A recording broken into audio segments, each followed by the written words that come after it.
Welcome to John's Corner, where our star reporter Jonathan always lands on his feet. He's a hard-hitting reporter who isn't afraid to throw a punch or to take one. He's always investigating the issues that others shy away from, uncovering even the biggest of scandals, while learning every secret he can. Here on John's Corner. What's up, everybody? It's your boy Jonathan, and welcome back to John's Corner. So there's a long drought of nothing interesting happening in the world, besides the world ending and all the depressing things. And then all of a sudden, boom, they hit us with all this exciting news. A lot of Marvel news, which, me as a Marvel guy, I'm very excited about. Before we get to the things that I love that Marvel's doing, apparently they're going to finish certain storylines that they started in the comics in digital format only and then release the whole thing as a trade. That's stupid. And it's really fucked up to the people who were buying the books individually. Luckily, it's none of the books that I'm buying, so it doesn't affect me personally, but the people who were buying those books, that's a big fuck you to them from Marvel. You're not going to buy all the single issues and then buy a trade paperback to get one or two issues. You'll be spending a hell of a lot more. And you kind of want, if you have the singles, you want the singles. If you have the trades, you want the trades. You don't want to mix and match them. At least not any more than you have to. It's really just, it was really rude, really fucked up. And while we're talking about things that are kind of messed up, Universal said that moving forward they're going to go VOD at the same time as theaters. So AMC, Cinemark, a bunch of movie theaters are like, well, then we're just not going to show you movies anymore. So it's an interesting time to see what comes out of all this. Like, is the movie theater experience going to be the same thing? Or is it going to be drastically different? Or is it going to just die and fade away? Please don't let it die and fade away. There's nothing that relaxes me more than going to the movies. It's my little oasis. It's where my happy place is. You can't take that away from me. And please let AMC survive, because I want my Stubbs card. I like going to the movies for free. And yes, I am aware that I pay monthly $25 in order to go to the movies for free. But it's so convenient. So damn convenient. Don't take that away from me. Another industry that might be hurt and shaking and almost destroyed is the comic book stores. But Jim Lee and a bunch of other creators are coming to the rescue. Jim Lee started this thing 60 for 60. For 60 days, he's drawing 60 different pictures, one a day. And he's selling them to help support comic book stores. And a bunch of other artists have jumped in and doing the same thing. I think that's cool. I think that's awesome. Like, trying to keep that industry alive, because part of the thing about comics that I love, that a lot of people I know love, is the collecting aspect. And it's cool to read the stories. I love the stories. I'm a big fan of the stories, obviously. But I like to collect them. I like to have comic books in my hand that I can read, that I can display. Like, I just don't get, digital is just, it's not as fun. But speaking of digital, I've had the DC Universe app for a long time now, and I finally started, because I'm a Marvel guy. I have 12 long boxes full of just Marvel comics. Most of the comics I own that aren't Marvel related are Whedon related. But I finally started reading some of the DC comics on the DC Universe app, like the old Detective Comics, the first appearance of Flash, the first appearance of Wonder Woman. Damn, they're really good. And reading digital comics isn't as weird as I thought it was going to be, but it's still not as fun. I mean, there's that old Stan Lee reference that comic books are like boobs. They're fun to look at, but you'd much rather touch them. Oh, Stan Lee. You can't get rid of the paper market. It's needed. You need to have that.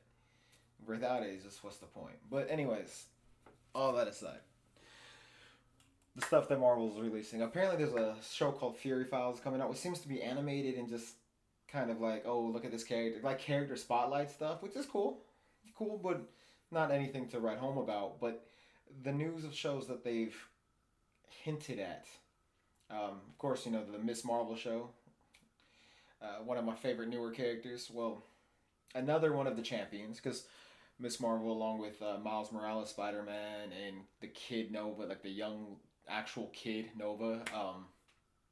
Amadeus Cho, when he was the Hulk, was part of it. Young Cyclops was part of it. These champions. But another one, another character who I don't know if she was ever in the champions. I stopped reading after Amadeus Cho left, but she's definitely in that age group. Is Ironheart, the young girl who I think she's like 15, reverse engineered one of Tony Stark's suits and then became Iron Man for a while, and well, became Ironheart. And her AI, you know how Tony Stark has Friday. Her AI was an AI version of Tony Stark while everyone thought he was dead. So it was cool. It was like that. That's the only run of hers I read. I think Bendis wrote it, Brian Michael Bendis, and it was really good. She's a really cool character, and they're talking about giving her a show, which with Tony Stark dead in the MCU would make sense. I'm all for it. I think that'd be awesome.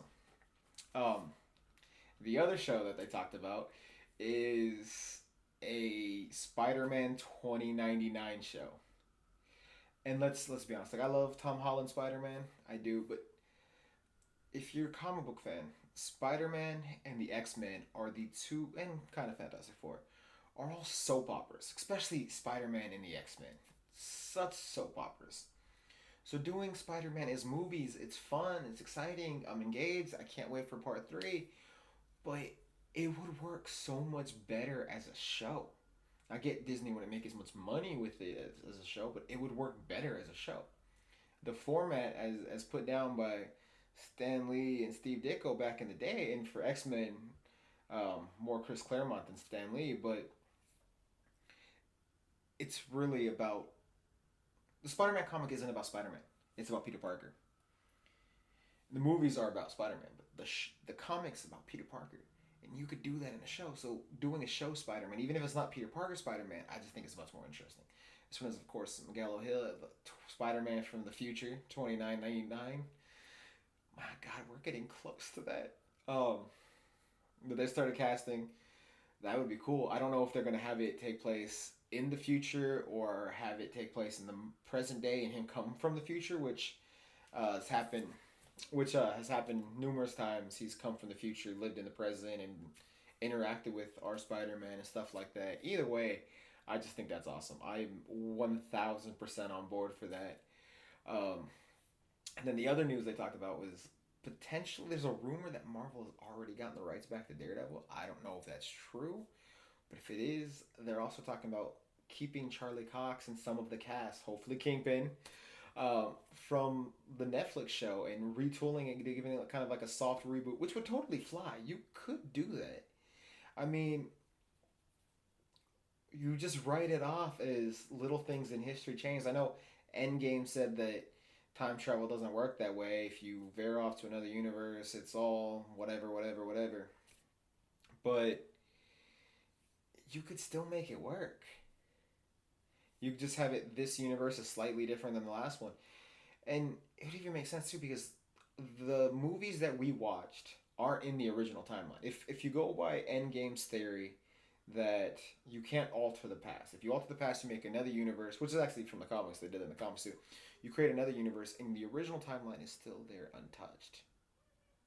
So if you go with that model, that theory, then all of the movies and shows we've watched so far aren't in the original timeline anyways. Because Steve Rogers was always married to Peggy Carter. When when she had dementia and she was talking to him, they hinted at it. So he was always, and then how did he show up at the end with the shield? If it was a different timeline, the Russo brothers said, "Oh, he jumped dimensions. It's stupid." The writers of it said they were always in that dimension, and he's always been the husband. That's a much better story, much more interesting. That's why they're the writers.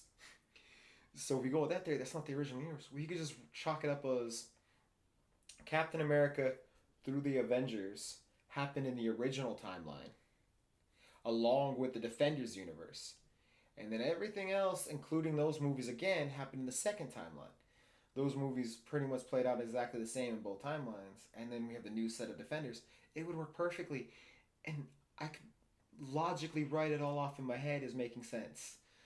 Do that. Let's go with that. Um, but I don't know, man. It's exciting. Like the Disney Plus, like I haven't really been on. I have Disney Plus, but I haven't really used it since uh, Mandalorian ended. But the Marvel shows are gonna be so cool. I mean, you got Falcon and Winter Soldier, which is doing the storyline that I wanted them to do with John Walker and the U.S. agent. You have She-Hulk, which apparently Bruce Banner is going to be on it. And like I said, you have Miss Marvel. Um, you have WandaVision, which, come on, who doesn't love Wanda? Like the Vision Scarlet Witch miniseries back in the day, back before I was alive, was genius. If they bring that story to life, even alter it a little, like it's just gonna be. I'm just so excited. It's a good time to be a nerd. It's a bad time to be on this planet where there's potential wars, there's diseases killing everyone, there's giant fires everywhere, there's hornets that rip the head off bees. Life is scary, but entertainment is good. But yeah, I know it's been a while, but it's good to be back. Hope you guys enjoyed. If you did, hit that subscribe button, hit that like button. You can check me out on my many Twitters, on Facebook. Just check me out everywhere. At the end of the credits, there'll be a list of all my different web places. My presence is on the internet. Check all that stuff out. Till next time, give us legends.